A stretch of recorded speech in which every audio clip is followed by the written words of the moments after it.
Membutuhkan uang. Kisah cinta Naira bab 9. Sudah 1 minggu ini Naira menjalani pernikahan yang teramat menyebalkan.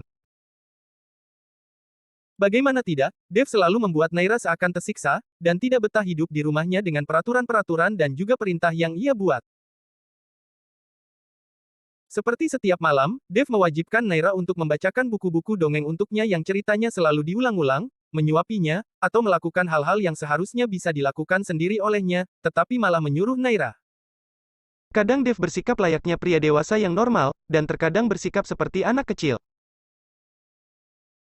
Ya, Dev memang sengaja melakukan itu semua supaya Naira tidak betah, hingga memperlakukan dirinya dengan buruk, tapi yang ia dapatkan justru sebaliknya. Naira malah menuruti semua perintah yang ia buat hingga membuat dirinya terheran-heran. Meskipun tak jarang, Naira selalu mengajaknya berdebat jika memang dirinya benar, dan tidak melakukan kesalahan. Siang itu, Naira terlihat berada di kantin bersama seorang sahabatnya yang bernama Miranda. Seorang wanita cantik berambut pirang, dan bermata sipit. Usianya mungkin hampir sama dengan Naira. Keduanya tengah berbincang seusai menikmati mie ayam, makanan favorit mereka berdua yang selalu ia nikmati saat di kantin yang ada di kampusnya. Bagaimana dengan pernikahanmu, Nay? Tanya Miranda seraya menyedot jus alpukat yang ada di dalam gelas miliknya. Jangan membahas pernikahan di sini. Naira menarik punggungnya hingga menyandar di sandaran kursi. Raut wajahnya berubah menjadi masam jika mengingat akan pernikahan yang sama sekali tidak diminati olehnya. Matanya terlihat kuyuh hingga menampakkan lingkar hitam di bawahnya. Kelihatan sekali kalau wanita itu kurang tidur. Kenawai, Miranda tergelak. Seharusnya kau senang dong menikah dengan anak konglomerat. Menurutmu, tetapi tidak menurutku. Naira mengaduk-aduk jus alpukat miliknya, hingga es batu yang ada di dalamnya mencair. Lalu menyedotnya dengan penuh emosi. Tapi kurasa kau senang, ledek Miranda. Lihat saja, kau seperti orang kurang tidur. Pasti setiap malam kau dibuat lembur olehnya. Tawa Miranda meledak dengan pikiran kotornya yang terkutuk. Ya, kau benar sekali. Aku setiap malam memang selalu dibuat lembur membacakan buku-buku dongeng yang terkutuk itu untuknya. Tawa Miranda perlahan menyurut. Maksudmu, kau bukan lembur, karena aku lembur hanya membacakan buku dongeng untuknya. Hidung Miranda berkerut. Tapi dia tidak benar-benar sakit jiwa kan? Maksudku, mentalnya tidak benar-benar bermasalah, kan, Nay? Bukannya katamu waktu itu dia seperti pria normal? Tapi kenapa dia memintamu untuk membacakan buku dongeng untuknya? Naira mengedikan bahu. Entahlah, kadang di depan mertuaku atau di depan orang lain, dia bersikap seperti pria dewasa pada umumnya, tapi saat berdua denganku seperti di kamar, dia bersikap seperti anak kecil yang benar-benar menyebalkan. Dia selalu mengacak-acak seluruh kamarku lalu menyuruhku untuk membersihkannya. Sungguh menyebalkan. Miranda melongo. Jadi kesimpulannya, mental dia terganggu atau tidak? Entahlah, Mir, aku tidak tahu. Dan aku tidak mau tahu. Aku sudah menikah dengannya, dan menerima semua kekurangannya. Jadi aku masa bodoh dengan hal itu, yang terpenting aku menjalankan apa yang seharusnya menjadi tugasku sebagai istri. Naira mengedikan kedua bahunya. Sekarang ada hal yang lebih penting yang harus kupikirkan. Naira kembali melemaskan punggungnya di sandaran kursi sembari memijat pelipisnya. Kebingungan terlihat tenggelam di kedua manik mata gelap milik wanita itu. Kau memikirkan apa, sih, Nay? Aku belum membayar uang semester. Aku sungguh bingung. Astaga, Nay. Suamimu itu kaya, dia tidak akan bangkrut hanya karena mengeluarkan uang 15 juta. Aku tidak mau meminta uang kepadanya. Lagi pula dia juga sangat pelit, tidak pernah memberikanku uang. Aku rasa memang dia sengaja. Apa kau serius dia tidak pernah memberikan uang kepadamu, Nay? Miranda begitu terkesiap. Naira hanya mengangkat kedua alisnya sebagai pembenaran atas pertanyaan sahabatnya itu. Jika dia memberikan uang kepadaku, aku tidak mungkin pergi kuliah dengan berjalan kaki atau mencari tebengan. Bukannya, setiap hari kau jalan kaki karena ingin berolahraga? Katamu seperti itu, kan? Dan kau percaya? Naira berkelakar. Aku jalan kaki karena terpaksa. Hah, sudahlah, lupakan masalah itu. Mir, saat ini aku memiliki tabungan 9 jet untuk membayar uang semesterku, dan sekarang aku harus mencari kekurangannya. Apa kau bisa meminjamkanku? Aku hanya ada 3 juta, kalau kau mau, kau bisa memakainya dulu. Baiklah, Aku akan meminjamnya terlebih dulu. Kurang 3 juta lagi. Dahi Naira semakin terasa panas memikirkan ini semua. Kenapa tidak minta kepada ayahmu saja? Aku tidak mungkin minta kepada ayahku. Karena aku sudah menikah, semua tanggung jawab ada pada suamiku. Kalau aku meminta uang kepada ayahku, ayahku pasti akan berpikiran yang tidak-tidak. Dan mengira aku tidak bahagia. Tapi nyatanya kau memang tidak bahagia, Nai. Seharusnya kau berbicara terus terang kepada ayahmu. Apa dia setega itu membiarkan putrinya hidup tersiksa dengan laki-laki yang sama sekali tidak memperlakukannya dengan baik? Aku tidak mau membuat ayahku kepikiran dan sakit lagi, Mir. Kedua manik mata gelap pekat milik Naira berubah menjadi sendu. Ayah dan kedua kakakku kehilangan ibuku gara-gara diriku. Aku tidak mau membebankan mereka lagi. Aku tidak mau, Mir, pengorbanan ibuku sia-sia hanya karena melahirkan anak yang tidak berguna dan suka menyusahkan keluarga seperti diriku. Cairan bening tiba-tiba menggenangi kedua sudut mata Naira. Nai! Miranda bangkit meninggalkan tempat duduknya, ia memberikan pelukan hangat kepada sahabatnya itu. Ikut terhanyut akan perkataan Naira. Sebab, hanya dirinya lah yang selalu mengerti bagaimana perasaan Naira yang berusaha untuk berpura-pura tegar selama ini. Ibumu meninggal karena sudah takdir. Jadi jangan pernah menyalahkan dirimu lagi. Naira menepis air matanya, dan berusaha menenangkan diri supaya air matanya tidak berhamburan lebih banyak lagi. Miranda, kau selalu saja membuatku menangis. Ayo kita pulang saja, Nai. Tunggu di sini, biar ku bayar semua makanannya. Mir, aku masih ada uang. Sudah tidak apa-apa, biar ku bayar saja. Tunggulah di sini, kata Miranda sambil berlalu menuju ke meja kasir. Naira melamun sambil menunggu Miranda yang sedang membayar makanan yang sudah mereka berdua habiskan. Namun, Naira baru disadarkan saat ada seseorang yang tengah menagamatinya di ujung sana. Seorang laki-laki yang tak asing. Dio. Naira mengalihkan pandangannya dengan begitu acuh. Ia beranjak berdiri dan menghampiri Miranda. Seusai pulang dari kuliah, Naira segera pulang ke rumah. Pikirannya sedari tadi disibukkan akan sisa kekurangan uang untuk membayar semester kuliahnya. Nona, minumlah dulu, kau pasti lelah. Lily yang melihat Naira pulang, segera menyajikan air es limau kepadanya. Terima kasih, Lily. Naira meneguk abis air limau itu. Mengguyur tenggorokannya yang nyaris mengering. Nona jalan kaki lagi. Lily mengambil alih gelas kosong dari tangan Naira. Tidak, aku diantarkan oleh temanku sampai seberang komplek. Teman Nona perempuan atau laki-laki? Tanya Lily dengan begitu antusias. Tentu saja perempuan. Naira terkekeh. Oh, iya, Lily. Dev sudah pulang, ya? Tanya Naira seraya mengedarkan pandangannya ke setiap sudut ruang. Tetapi wanita itu tidak melihat tanda-tanda suaminya ada di sana. Iya, Nona. Tuan Dev sekarang sedang berolahraga di atas. Oh, Naira mengangguk-anggukan kepalanya. Ya sudah, aku mau ke kamar, ya, Lily. terima kasih. Naira berlalu pergi meninggalkan Lily dan menaiki anak tangga untuk pergi ke kamarnya. Seusai mandi dan berganti pakaian, Naira duduk berselonjor di atas tempat tidur sambil memainkan ponselnya.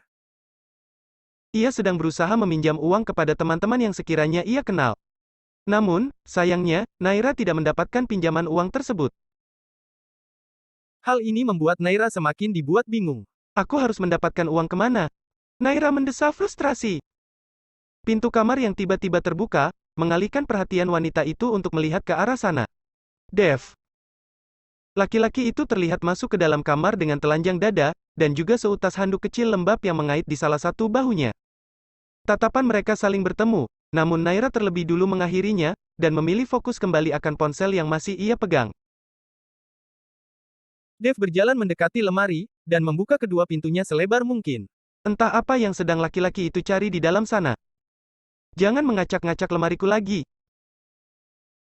Seru Naira secara tiba-tiba hingga mengalihkan perhatian Dev untuk menoleh ke belakang, ke arahnya. Dev kini melihat wajah galak Naira memelototkan mata kepadanya. Lemarimu kau bilang? Sejak kapan kau membelinya? Tanyanya dengan sarkastik. Oh, iya, sejak kapan aku membelinya? Naira dibuat malu akan pertanyaan Dev. Maksudku, jangan mengacak-acak bajuku yang ada di lemari itu. Kali ini Dev tak menyautinya. Laki-laki itu memilih diam dan kembali mencari sesuatu di dalam lemari kayu itu. Dari atas tempat tidur, Naira tak henti mengamati Dev yang memunggunginya. Punggung yang luas dan basah terkena keringat, terlihat berkilat-kilat layaknya perunggu yang terpapar sinar matahari. Tubuh Naira terasa bergejolak saat pikirannya tercemari akan imajinasinya yang terkutuk. Apa aku meminjam uang kepadanya saja, ya? Gumam Naira dalam hati. Rasanya ia sudah menyerah meminjam uang ke sana kemari tetapi tidak ada yang mau meminjamkan uang kepadanya dengan berbagai alasan. Naira meletakkan ponselnya di atas nakas. Ia beranjak turun, dan berjalan menghampiri Dev. Berdiri persis di belakang laki-laki itu. Dev. Suaranya terdengar lirih, namun pasti. Dengan wajah angkuhnya, Dev memutar sebagian leher, hingga kedua ekor matanya kini mampu menyapu wajah Naira yang sudah berdiri di belakangnya. Ada apa? Tanyanya dengan suara yang dingin dan kaku. Sikap angkuhnya itu rasanya ingin sekali membuat Naira memakinya setiap kali laki-laki itu berbicara. Naira memasang wajah bingung bercampur malu untuk meminjam uang kepada suaminya. Ia hanya bisa berdiam sambil menggigit bibir dalamnya. Ada apa? Kini Dev berbalik badan, hingga matanya lebih leluasa menatap Naira yang ia hanya membisu. Tatapannya penuh kritik. Jangan bilang, karena kau melihatku seperti ini, kau jadi tertarik kepadaku. Katanya dengan penuh percaya diri, membuat mulut Naira rasanya ingin sekali mengumpatnya saat ini juga. Tapi tidak. Saat ini Naira sedang membutuhkannya. Jelas wanita itu lebih memilih menahan diri. Siapa memangnya yang tertarik kepadamu? Seru Naira dengan menatap tegas Dev tanpa kenal rasa takut. Lalu ada apa kau tiba-tiba mendekatiku? Kau berusaha menggodaku kan? Dasar anak kecil. Siapa yang mau menggodamu? Aku hanya mau meminjam uang 3 juta kepadamu. Kata Naira tanpa basa-basi. Kau ada tidak, meminjam uang? Raut wajah Dev berubah menjadi datar. Untuk apa kau meminjam uang 3 juta? Bukan urusanmu untuk apa. Kau mau meminjamkan uang padaku atau tidak? Sungguh tidak diri sekali gadis ini. Meminjam uang tapi masih saja sempat berbicara kasar, pikir Dev. Kenapa kau diam saja? Mau meminjamkanku atau tidak? Tanya Naira kembali, namun kali ini tatapannya lebih galak daripada yang sebelumnya. Dev melangkah, mendekatkan tubuhnya dengan Naira. Ia menarik salah satu sudut bibirnya, nyaris tak terlihat. Kau mau meminjam uang berapa? 3 juta? Manik mata coklat gelap itu tiba-tiba menyusuri tubuh Naira dari atas hingga bawah dengan begitu seksama. Bersambung. Bab 10. Naira pergi. Kenapa kau diam saja? Mau meminjamkanku atau tidak? Tanya Naira kembali, namun kali ini tatapannya lebih galak daripada yang sebelumnya. Dev melangkah, mendekatkan tubuhnya dengan Naira. Ia menarik salah satu sudut bibirnya, nyaris tak terlihat. Kau mau meminjam berapa? 3 juta, ya? Manik mata coklat gelap itu menyusuri tubuh Naira dari atas hingga bawah dengan begitu seksama. Tubuhmu bagus, kenapa kau tidak menjajakannya saja untuk mendapatkan uang? Perkataan Dev membuat tatapan mata Naira menjadi gelap. Ia meremas tangannya. Rasanya ingin sekali mendaratkan pukulan di wajah lelaki itu, tetapi tidak. Dev adalah suaminya. Anda saja kau bukan suamiku, aku pasti sudah menamparmu saat ini. Bahkan bisa lebih dari itu. Suara Naira meledak di tenggorokannya. Matanya terlihat berkilat-kilat dan memerah penuh. Dev bisa melihat amarah yang tenggelam di raut wajah wanita yang ada di hadapannya saat ini. Begitupun tangannya yang mengepal karena menahan emosi. Kau pikir aku wanita apa? Kalau kau tidak mau meminjamkanku uang tidak masalah. Tetapi tidak usah merendahkanku seperti itu. Asal kau tahu, aku lebih baik makan makanan dari sampah daripada harus melakukan pekerjaan seperti itu. Naira mempertegas perkataannya. Kenapa tidak kau lakukan saja? Ayahmu sudah menjualmu kepadaku. Kenapa kau tidak meminta bagianmu kepadanya? Ayahku menjualku? Justru papamu yang memaksa ayahku untuk menikahkan salah satu putrinya dengan laki-laki yang angkuh dan tidak berguna seperti dirimu. Hei! Rahang Dev mengeras. Tenggorokannya terguncang kuat. Merasa tidak terima akan Naira yang mengatainya tidak berguna. Kau mau memukulku? Tantang Naira. Jika bukan karena ayahku sakit, aku tidak sudi merelakan masa mudaku hanya menikah dengan orang sepertimu. Aku bisa mencari uang sendiri tanpa meminta atau meminjam uang darimu. Dev bergeming saat air mata Naira tiba-tiba berhamburan menggenangi wajahnya. Wanita itu berlalu pergi dengan membanting pintu kamar itu. Saat menjelang petang, Dev terlihat tengah menikmati makan malam sendirian di ruang makan. Ya, biasanya ia meminta untuk disuapi oleh Naira karena memang sengaja ingin merepotkan istrinya itu, tetapi tidak untuk kali ini. Ia pun tahu diri kalau wanita itu sedang marah kepadanya karena perkataannya tadi.